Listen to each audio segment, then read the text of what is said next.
오늘은 가인과 아벨에 대해서 말씀을 좀 보도록 하겠습니다. 창세기 4장에 등장하는 두 사람인데요. 우리가 먼저 말씀을 읽어보도록 하겠습니다. 같이 읽겠습니다. 아담이 그의 아내 하와와 동침하매 하와가 임신하여 가인을 낳고 이르되 내가 여호와로 말미암아 등남하였다 하니라. 그가 또 가인의 아우 아벨을 낳았는데 아벨은 양치는 자였고 가인은 농사하는 자였더라. 세월이 지난 후에 가인은 땅의 소산으로 제물을 삼아 여호와께 드렸고 아벨은 자기도 양의 첫 새끼와 그 기름으로 드렸더니 여호와께서 아벨과 그의 제물은 받으셨으나 가인과 그의 제물은 받지 아니하신지라. 가인이 몹시 분하여 안색이 변하니 여호와께서 가인에게 이르시되 내가 분하여 함은 어찌 됨이며 안색이 변함은 어찌 됨이냐. 내가 선을 행하면 어찌 낯을 들지 못하겠느냐. 선을 행하지 아니하면 죄가 문에 엎드려 있느니라. 죄가 너를 원하나 너는 죄를 다스릴지니라. 가인이 그의 아우 아벨에게 말하고 그들이 들에 있을 때에 가인이 그의 아우 아벨을 쳐 죽이니라. 여호와께서 가인에게 이르시되 내 아우 아벨이 어디 있느냐. 그가 이르되 내가 알지 못하나이다. 내가 아우를 지키는 자니이까. 이르시되 내가 무엇을 하였느냐. 내 아우의 핏소리가 땅에서부터 내게 호소하느니라. 땅이 그 입을 벌려 내 손으로부터 내 아우의 피를 받았은즉 내가 땅에서 저주를 받으리니 내가 밭을 갈아도 땅이 다시는 그 효력을 내게 주지 아니할 것이요 너는 땅에서 피하여 유리하는 자가 되리라. 가인이 여호와께 아뢰되 내 죄벌이 지기가 너무 무거우니이다. 주께서 오늘 이 지면에서 나를 쫓아내시온즉 내가 주의 낯을 배웁지 못하리니 내가 땅에서 피하며 유리하는 자가 될지라. 물은 나를 만나는 자마다 나를 죽이겠나이다. 여호와께서 그에게 이르시되 그렇지 아니하다. 가인을 죽이는 자는 벌을 7배나 받으리라 하시고 가인에게 표를 주사 그를 만나는 모든 사람에게서 죽임을 면하게 하시니라. 아멘. 가인과 아벨의 제사에 대한 말씀을 하고 있는데요. 가인이 드린 제사가 있고 아벨이 드린 제사가 있단 말이죠. 그러면 가인이 드린 제사와 아벨이 드린 제사의 차이가 뭘까? 성경은 뭐라고 말씀하는지를 우리가 다시 한번 보도록 하겠습니다. 1절부터 5절 말씀을 다시 보면요. 아담이 그의 아내 하와와 동침하며 하와가 임신하여 가인을 낳고 이르되 내가 여호와로 말미암아 등남하였다 하니라. 그가 또 가인의 아우 아벨을 낳았는데 아벨은 양치는 자였고 가인은 농사하는 자였더라. 세월이 지난 후에 가인은 땅의 소산으로 제물을 삼아 여호와께 드렸고 아벨은 자기도 양의 첫 새끼와 그 기름으로 드렸더니 여호와께서 아벨과 그의 제물은 받으셨으나 가인과 그의 제물은 받지 아니하신지라. 가인이 몹시 분하여 안색이 변했다라고 말씀을 하고 있어요. 하나님은 왜 가인의 제사는 받지 않으시고 아벨의 제사는 받으셨을까? 분명히 가인이 드린 제물도 있고 아벨이 드린 제물도 있어요. 그런데 왜 가인이 드린 제사는 하나님 받지 않으시고 아벨이 드린 제사는 하나님께서 받으셨는가? 겉으로 보면 모르겠죠. 자, 그러면 제물의 차이를 먼저 볼게요. 제물의 차이가 있죠. 가인은 농사하는 사람이었어요. 그러니까 자기가 농사한 첫 소산을 하나님께, 가인은 자기가 땅에서 얻은 소산을 가지고 제물을 가지고 하나님께 제사를 드렸죠. 아벨은 양치는 사람이었어요. 그러니까 양의 첫 새끼와 그 기름 가지고 하나님께 제사를 드렸어요. 가인에게 양의 첫 새끼를 드리라고 하는 것도 말이 안 되고 아벨에게 땅의 소산을 드리라고 하는 것도 말이 안 돼요. 왜냐하면 자기가 농사에서 얻은 것을 가지고 하나님께 제물을 드린 거예요. 땅의 소산을 가지고 가인이 제사를 드린 건 너무 당연한 거고요. 양의 첫 새끼로 제물로 하나님께 제사를 드린 아벨도 너무 당연한 거예요. 그러니까 이렇게 보면 제물에는 큰 차이가 있는 것으로 보이지 않아요. 그런데 예전에 제가 들었던 말 중에 어떤 말이 있냐면 왜 하나님이 가인의 제사는 받지 않으시고 아벨의 제사는 받았느냐? 아벨은 양의 첫 새끼로 드렸기 때문에 가인도 양의 첫 새끼로 드려야 하나님께서 제사를 받으실 것인데 땅의 소산으로 드려서 받지 않으신 거다. 이런 얘기를 들은 적이 있단 말이죠. 저는 그때는 그게 맞은지 알았어요. 왜냐하면 양은 바로 예수님을 상징하거든요. 그러니까 이 아벨의 제사가 예수님의 그 십자가의 죽으심을 상징하는 것이다 라고 하는 것과 연결이 되어 보여요. 그러니까 양의 첫 새끼를 드린 아벨의 제사는 하나님 받으셨지만 농산물 땅의 소산을 가지고 제사를 드린 가인의 제사는 받지 않으셨다라고 하는 것이 그게 맞는 것으로 생각을 했다는 거죠. 그런데 성경에 그러면 땅의 소산 곡식으로 드리는 제사는 없느냐? 없으면 말이 될 것 같기도 한데 근데 문제는 곡식으로 드리는 제사가 있다는 거예요. 레위기 2장에 보면 이렇게 기록이 돼 있어요. 누구든지 소재의 예물을 여호와께 드리려거든 고운 가루로 예물을 삼아 그 위에 기름을 붓고 또 그 위에 유향을 놓아라고 말씀하고 있어요. 소재는요 곡식으로 드리는 제사예요.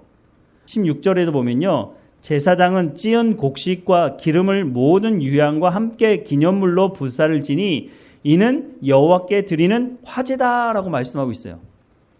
곡식으로 드리는 제사가 있죠. 하나님께서 말씀하신 제사법에 곡식으로 드리는 제사가 있으니 가인이 곡식으로 드려서 하나님께서 그 제물과 가인의 제사를 받지 않으셨다라고 말하는 건 틀린 거죠.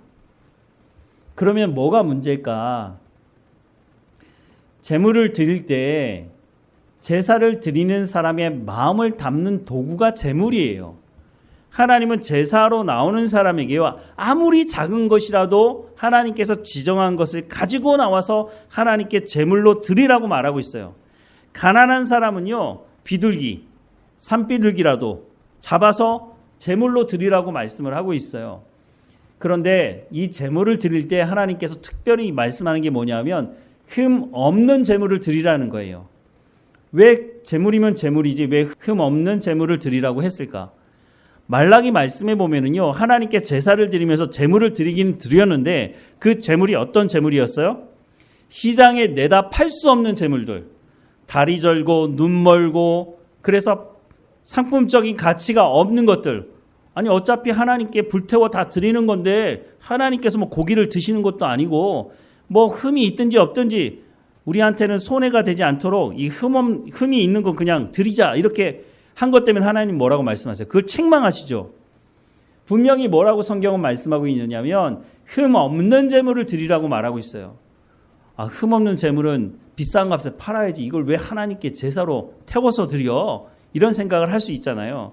그런데 왜 하나님은 흠 없는 제물을 드리라고 하셨을까? 첫 번째는요. 제물에게 죄가 전가되기 때문에 그래요. 내 죄가 사람이 죄가 있을 때 내가 죽어야 되는데 내가 죽으면 그냥 그걸로 끝나니까 내가 죽는 대신에 내 죄를 전가시켜서 흠없는 제물에 그것을 덮어 씌워서 내 죄를 거기에 덮어 씌워가지고 나는 죄 없게 되는 것이죠. 근데 이거보다 더 중요한 건 뭐냐면 흠 없는 제물과 내가 동질화되는 거예요. 내 죄는 전가하지만 그 흠이 없는 제물처럼 나도 흠이 없다고 하는 거예요. 그래서 내가 제물을 준비할 때는요 지극정성을 다해서 준비해서 하나님께 드려야 하는 거예요. 흠이 없는 제물을 드리려면요 애지중지해야죠. 그냥 내버려두고 밖에다 키우고 잃어버리면 어디 가서 다리가 부러지든지 어디 가서 찔리든지 이렇게 해버리면 흠이 없는 제물이 될 수가 없잖아요. 그러니까 제물을 준비하는 단계부터 하나님께 마음을 드리는 그것을 준비하라는 거예요. 그리고 흠이 없는 제물을 드리면서 그 흠이 없는 제물과 내가 동질화되는 거예요. 그러니까 내 죄가 사해진 것을 아는 거죠.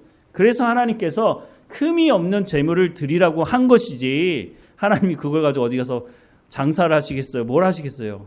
그게 아니라 흠이 없는 제물을 드리라고 하는 것은 우리를 위해서 흠이 없는 제물을 드리라고 한 거예요. 레위기 1장 1절에서 4절 말씀에 보면 이런 말씀이 있는데요. 여호와께서 회막에서 모세를 부르시고 그에게 말씀하여 이르시되 이스라엘 자손에게 말하여 이르라 너희 중에 누구든지 여호와께 예물을 드리려거든 가축 중에서 소나 양으로 예물을 드릴지니라. 그 예물이 소의 번제이면 흠없는 수컷으로 회막문에서 여호와 앞에 기쁘게 받으시도록 드릴지니라. 그는 번제물의 머리에 안수할지니 그를 위하여 기쁘게 받으심이 되어 그를 위하여 속죄가 될 것이라 라고 말씀을 하고 있어요. 나중에 레위기 말씀을 볼 때 다시 말씀을 드릴 건데요. 여기서 말하는 4절에 그는 번제물의 머리에 안수할지니라고 말씀하세요. 여기서 말하는 그는 누굴까요? 보통 이렇게 하면은요, 많은 사람들이 그는 제사장이라고 말해요. 그런데 잘 읽어보면요, 그는 제사장이 아니에요. 여기서 말하는 그는요, 흠없는 제물을 가져온 사람이에요.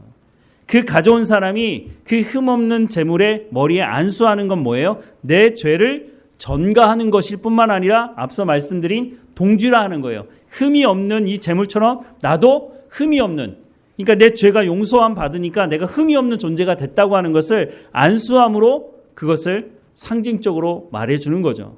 그래서 하나님께서 흠 없는 제물을 드리라고 한 이유가 바로 우리를 위해서 하시는 말씀이라고 하는 거죠. 바로 가인과 아벨이 드리는 제사에 이 흠 없는 제물이라고 하는 이 말이 중요한 의미가 있는 거라고 하는 거죠. 자, 가인과 아벨이 드린 제사의 차이, 사람의 차이가 있어요. 가인과 아벨이라고 하는 사람. 4절에 보니까요, 아벨은 자기도 양의 첫 새끼와 그 기름으로 드렸더니 여호와께서 아벨과 그의 제물을 받으셨다라고 말씀하고 있어요. 하나님께서 아벨이 드린 제물만 받으신 게 아니고요, 하나님께서 아벨과 그의 제물을 받으셨다는 거예요. 그리고 가인과 그의 제물은 받지 않았다라고 말씀하고 있어요. 하나님께서 제물을 기뻐하시는 것이 아니라 그 제사를 드리는 하나님께 예배하는 그 사람이 중요하다고 말씀하시는 거예요. 우리가 아무리 많은 헌금을 하나님께 드린다 할지라도 내가 하나님 앞에 예배자로 쓰지 못하면 그 헌금도 하나님 기쁘게 받으시지 않는다는 거예요. 중요한 건 얼마나 많은 양을 하나님께 드리냐가 중요한 것이 아니라 그 예물을 드리는, 제물을 드리는 그 사람이 하나님을 만나려고 왔느냐는 거예요. 그 사람이 하나님께 내 죄를 고백하고 내 죄 사함을 받고 하나님으로 인해서 내가 회복되기 원하는 그 자리 가운데 나왔느냐는 거예요. 제사, 예배, 핵심이 뭐예요? 하나님과 친밀한 인격적인 교제를 하는 것이에요. 하나님이 제물과 인격적인 교제를 하시는 게 아니란 말이에요. 사람과 인격적인 교제를 하기 원하시는 것이기 때문에 아벨과 그의 제물을 받으신 거예요. 그러니까 아벨을 받으시면서 아벨이 드리는 제물이 거기에 동반이 되는 거죠. 그런데 문제는 가인에게 문제가 있기 때문에 하나님께서 그의 제물도 받지 않으셨다고 말씀을 하고 있는 거죠. 자, 여기 말씀을 보면요, 하나님께서 가인의 제사를 받지 않은 이유도 성경이 이미 말씀하고 있어요.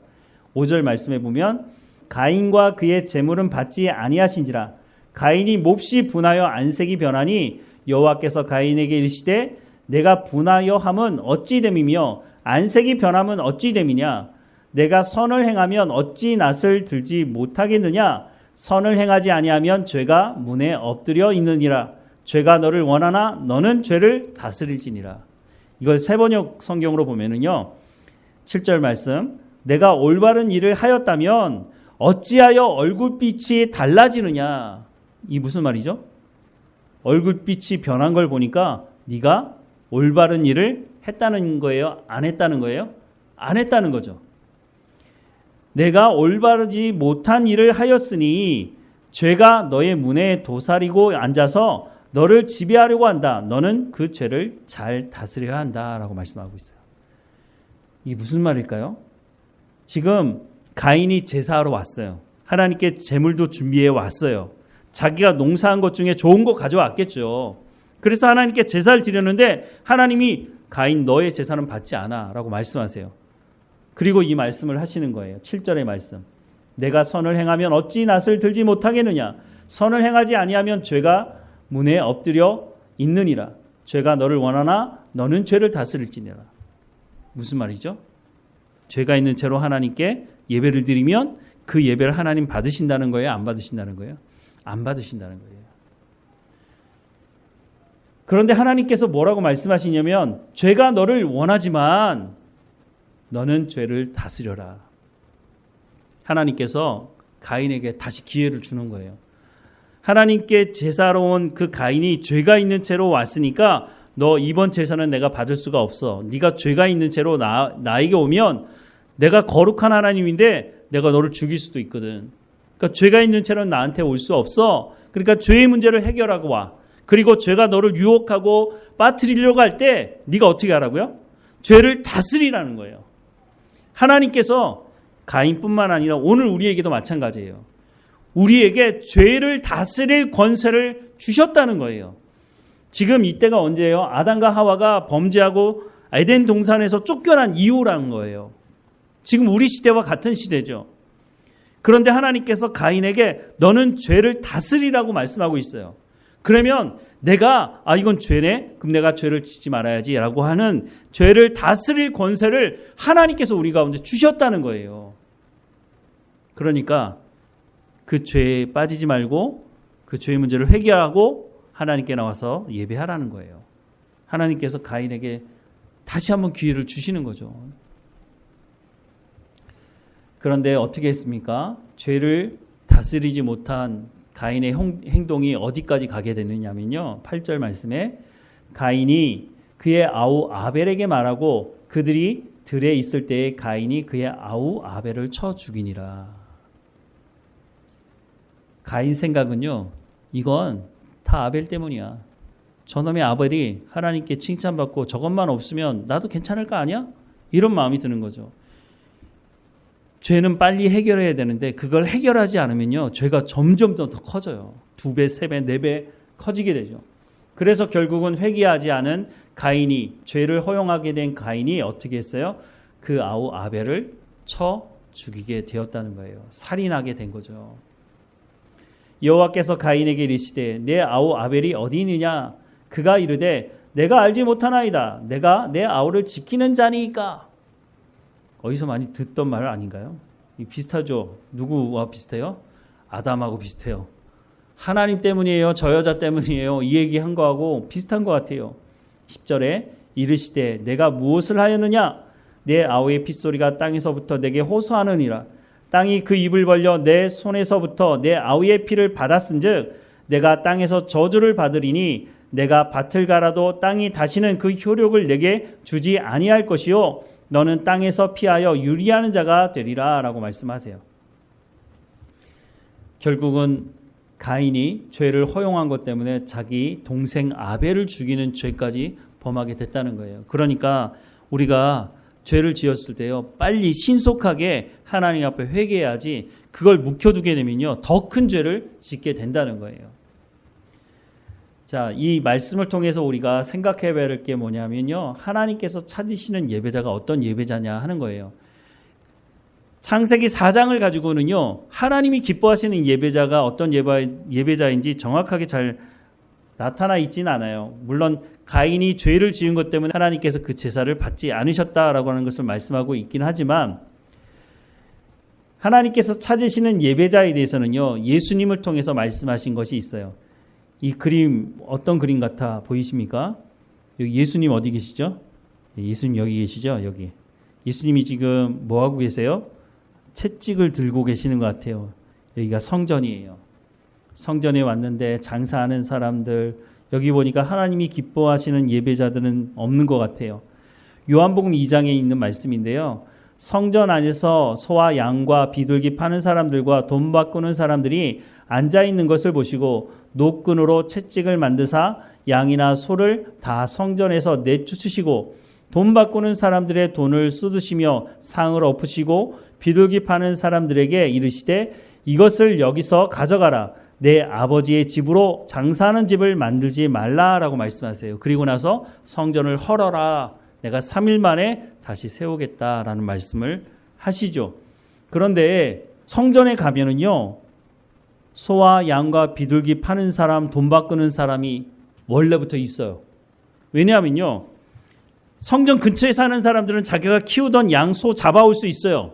그런데 저 멀리 있는 사람, 노마에 사는 사람, 이런 사람이 명절을 맞이해가지고 성전에 찾아왔을 때는요, 그 먼 곳에서부터 양이나 소를 잡아올 수 있어요.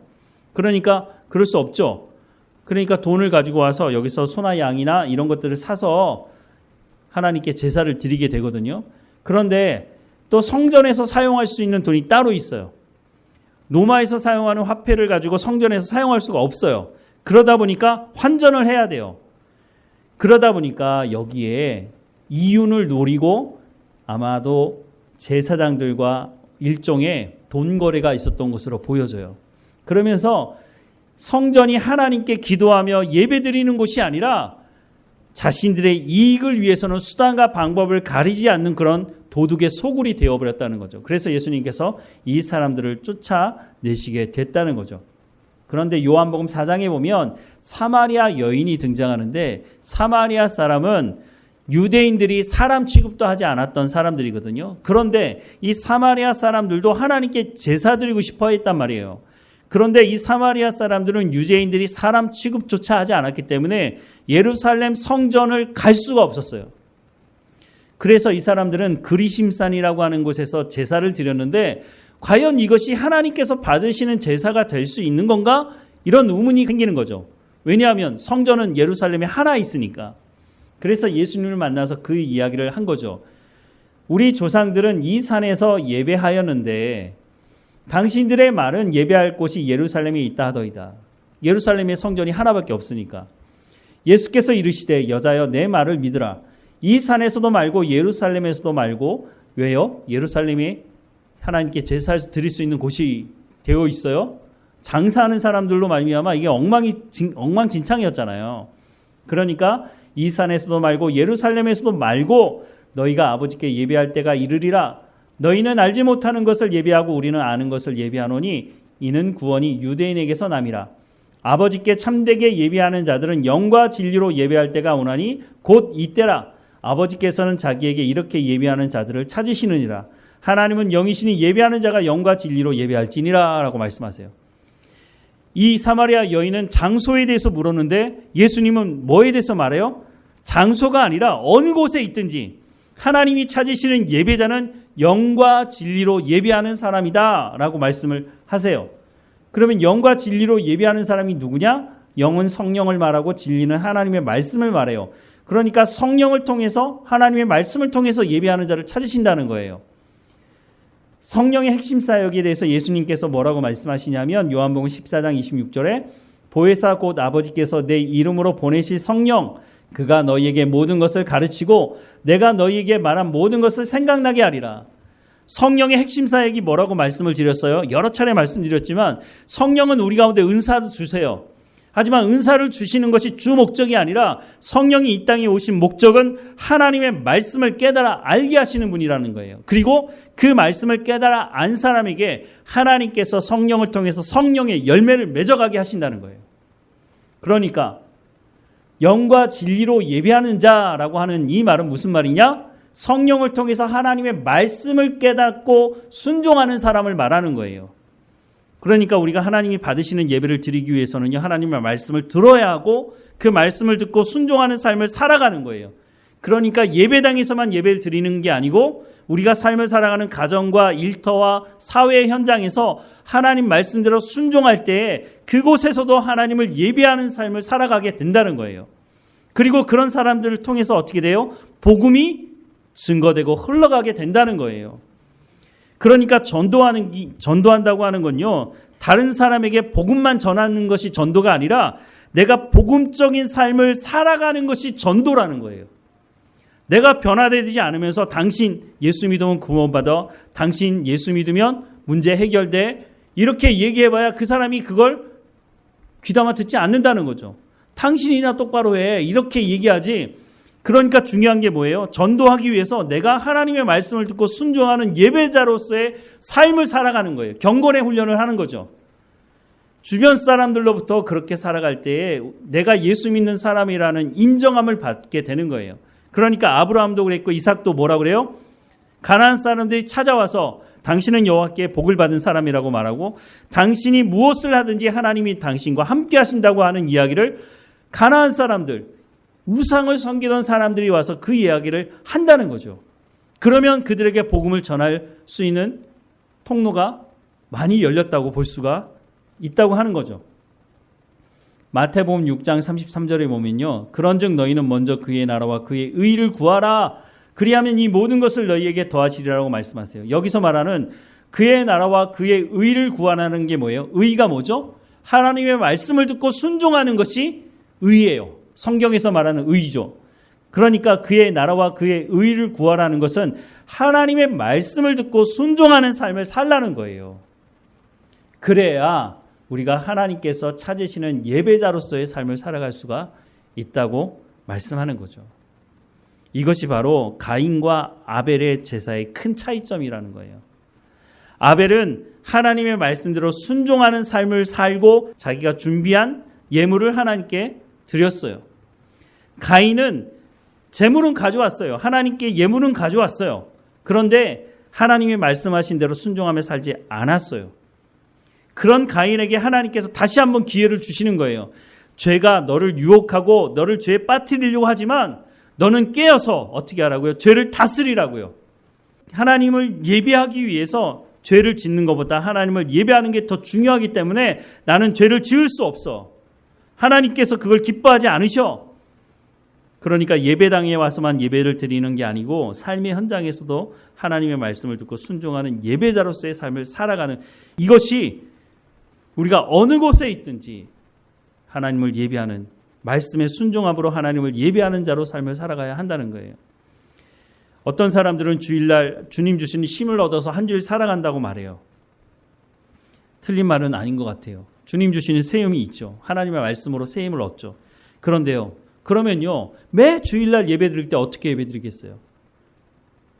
늘 그냥 얼굴에 가진 인상 다 쓰면서 하나님 은혜 주셔야만 내가 한 주일을 살아갈 수 있어요. 이렇게만 되게 된다면 우리가 모여서 드리는 예배가 기쁨의 예배가 될 수가 없잖아요.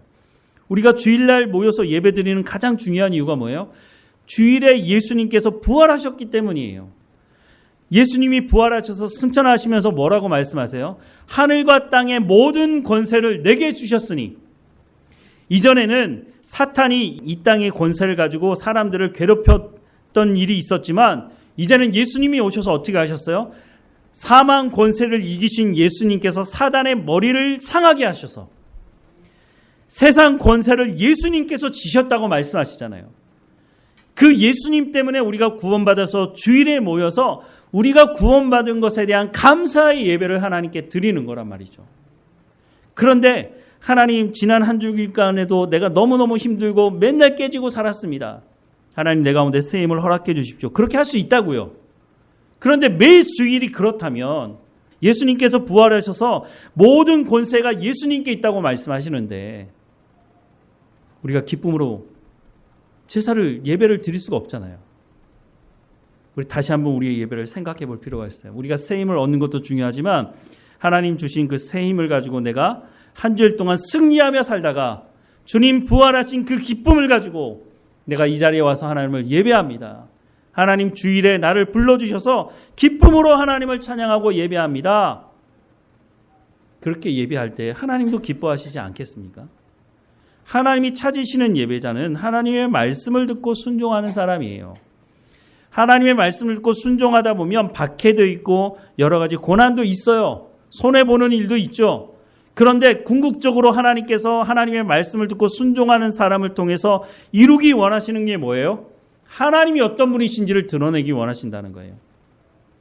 세상에 돈 가진 사람, 권력 있는 사람 많아요.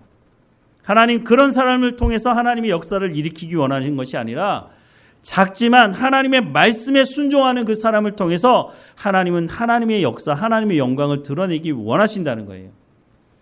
온 세상 만물을 창조하신 하나님께서 하나님 말씀에 순종하는 사람을 통해서 역사하신다고요. 여러분, 모세, 이스라엘 사람들이 존경하는 모세 보세요. 그런데 모세가 뭐 특별한 거 있습니까? 모세가 잘 나갈 때 있었어요. 40세 때. 애굽의 왕자였죠. 권력을 가지고 있고 권세를 가지고 있을 때 기껏한 게 뭐였어요? 물론 모세가 자기의 민족을 사랑하는 마음으로 어떻게 하면 이 민족을 구원해낼까라는 그 마음이 있었어요. 그런데 그때 했던 행동이 뭐예요? 사람 하나 쳐 죽인 거예요. 그리고 40년이 지나고 나서 아무것도 할 수 없을 때 하나님 부르세요. 그때 모세가 뭐라고 말해요? 하나님, 저는 이제 제가 하고 싶은 말도 제대로 논리적으로 말 못해요. 그러니까 다른 사람 보내세요. 그리고 내가 지금 너무 늙었어요. 다른 사람 보내세요. 라고 할 때 하나님 뭐라고 말씀하세요? 네가 가, 네가. 그리고 나서 모세가 가서 한 게 뭐 있어요? 모세가 40세에 그 혈기왕성했던 그런 모습은 없어요. 모세가 했던 건요, 하나님께서 말씀하시면 그 말씀을 전달하는 거였어요. 그리고 하나님이 말씀하시면 철저하게 하나님 말씀대로 순종하는 것 말고 모세가 한 게 뭐 있어요? 그런데 그게 제일 중요한 거예요. 모세가 능력이 없어도, 모세가 가진 게 없어도, 권세가 힘이 없어도 하나님이 하시거든요. 중요한 건 뭐냐면 하나님의 말씀을 듣고 순종할 사람이 필요한 거예요. 이스라엘 백성들이 그렇게 많아도 그 중에 하나님의 말씀하시는 대로 순종하며 하나님의 말씀을 전하는 사람이 없었다는 거죠. 그래서 모세가 그 일을 감당한 겁니다. 하나님, 저는 배운 것도 없고 가진 것도 없어요. 그러니까 내가 감당할 수 없어요. 그거는요, 하나님을 우습게 생각하는 거예요. 내가 가진 게 없어도요, 내가 배운 게 없어도 하나님께서 말씀하신 대로 순종하는 그 사람을 통해서 하나님은 역사하세요. 하나님은 온 우주 만물을 창조하신 분이에요. 그분이 하나님 말씀을 듣고 순종하는 그 사람을 통해서 역사하십니다. 가인은 그것을 무시했던 사람이에요. 아벨은 자기가 삶을 살아가는 현장에서 하나님의 말씀을 듣고 순종하는 삶을 살다가 와서 하나님께 제물을 드리며 제사를 드렸어요. 그래서 하나님께서 아벨과 그 제물을 받으셨다고 말씀하시는 거죠. 그런데 불평하고 원망하고 죄 가운데 빠져 있고 그런 상태로 주일이 됐으니까 예배하러 온 사람들에게 그렇게 해서 예배하러 오면 하나님께서 그 예배를 받지 않으신다고 말씀하는 거죠. 가인이 하나님의 말씀대로 순종하며 제사를 드리러 왔다면 가인과 제물을 받으셨을 거예요. 그런데 그렇게 하지 않았죠. 오늘 우리도 마찬가지입니다. 하나님, 내가 부족하고 연약하지만 하나님의 말씀대로 오늘 순종하기 원합니다. 하나님, 나를 인도해 달라고 했을 때 하나님께서 우리를 인도하시는 겁니다. 우리 모두가 하나님이 기뻐하시는 예배자로 살아가기를 주님의 이름으로 축원합니다. 사랑하는 하나님, 우리가 하나님 찾으시는 예배자로 하나님께 나아갈 수 있도록 하나님의 말씀을 듣게 하시고 그 말씀대로 순종하는 삶을 통해서 하나님 기뻐하시는 예배를 드리는 우리의 삶이 될 수 있도록 은혜를 허락해 주옵소서. 함께 모여서 예배당에 모여서 예배할 때도 하나님 기뻐하시는 예배자로 예배할 뿐만 아니라 우리가 삶을 살아가는 가정과 일터에서도 사회에서도 하나님이 찾으시는 예배자로서의 삶을 살아갈 수 있도록 하나님의 말씀에 귀를 기울이며 하나님 말씀에 순종함으로 성령의 열매를 통해 하나님께 영광이 되는 예배자로서의 삶을 살아갈 수 있도록 은혜를 베풀어 주옵소서. 모든 성도들 한 사람 한 사람마다 어느 곳에 있든지 환경 때문에 여러 가지 문제 때문에 예배하지 못했다고 말하는 것이 아니라 하나님의 말씀에 순종함으로 어떤 환경에서도 하나님을 예배하는 삶을 살아갈 수 있도록 인도해 주옵소서. 늘 우리와 함께 하시는 하나님께 감사하고 예수님의 이름으로 기도드립니다. 아멘.